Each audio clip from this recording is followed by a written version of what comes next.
China is building a new wall, but it isn't the Great Wall of China. It will aid the Chinese people by using their drylands. According to a UN study, drylands including vast deserts cover 41.3% of the Earth's surface area. China has a vast population to support, with 3.5 million square miles of light space. However, just 12% of the land is arable. With that line, China feeds 22% of the world's population. Isn't that an excellent effort? However, the Chinese government was concerned about one thing: the Gobi Desert. The Gobi Desert spans about 500,000 kilometers of northern China and southern Mongolia.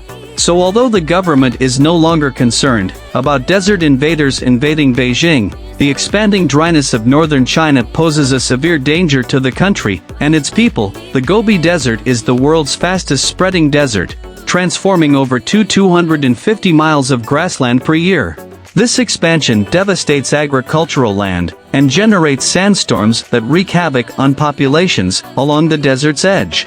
Chinese desertification has been continuous since the 1950s, when the Young People's Republic started raising farms and wildlands to create communities and infrastructure to accommodate a growing population. This human activity exposed most of the land to wind erosion and desert deposits. Until the 1970s, the government concentrated completely on desertification and took action. In 1978, the Chinese government initiated the Three North Shelter Belt projects, often known as the Great Green Wall. This operation aims to stop the Gobi Desert spread by planting millions of trees along its 2,800-mile border with northern China.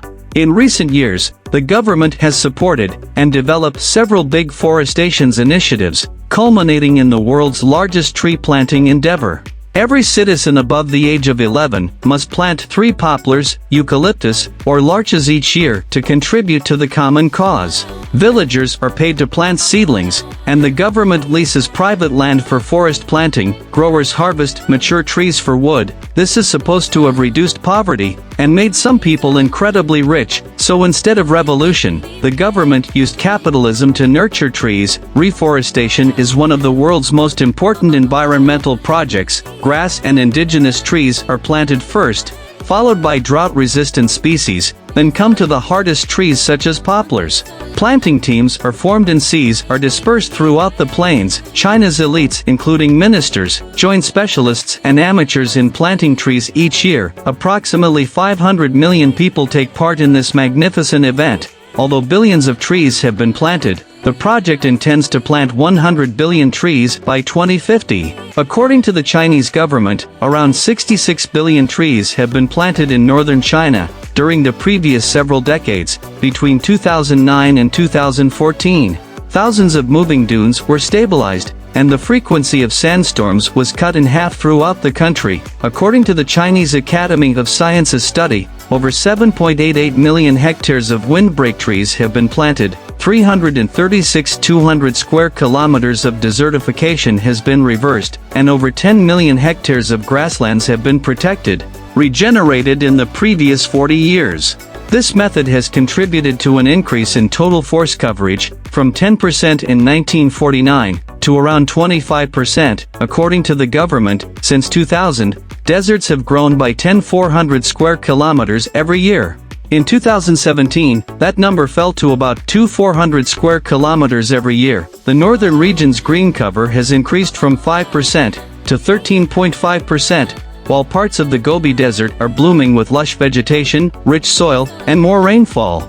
The Great Green Wall is not China's sole action, though in the early 2000s many laws were enacted, the Chinese government said during the National People's Congress in 2021 that they will raise the proportion of territory held by force from 23% to 24% by 2025.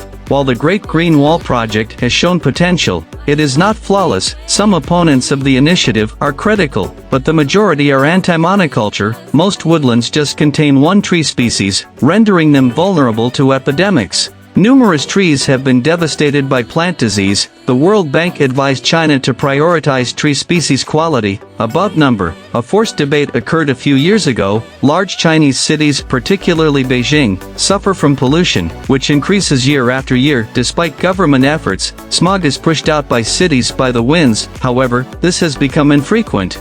The new forest plantings may have hindered air movement, resulting in stagnant air in cities that cannot be cleaned. In any case, the benefits exceed the drawbacks, notably their engagement in pollution reduction. There are certain downsides to mass tree planting. Farmers in southwestern China were spotted removing native vegetation to earn government funding for spreading non-native plants as part of a government effort. Then there's the water. Large areas of China, especially in tree planting zones, are becoming drier. The project's thirsty non-native trees have depleted groundwater resources in arid portions of northern China. According to a 2019 study, semi-arid areas in China increased by 33% between 1994 and 2008, compared to 1948 to 1962. According to a 2004 study, just 15% of trees planted after 1978 have survived. The good news is that the National Forestry Department has recognized the error of planting trees in dry areas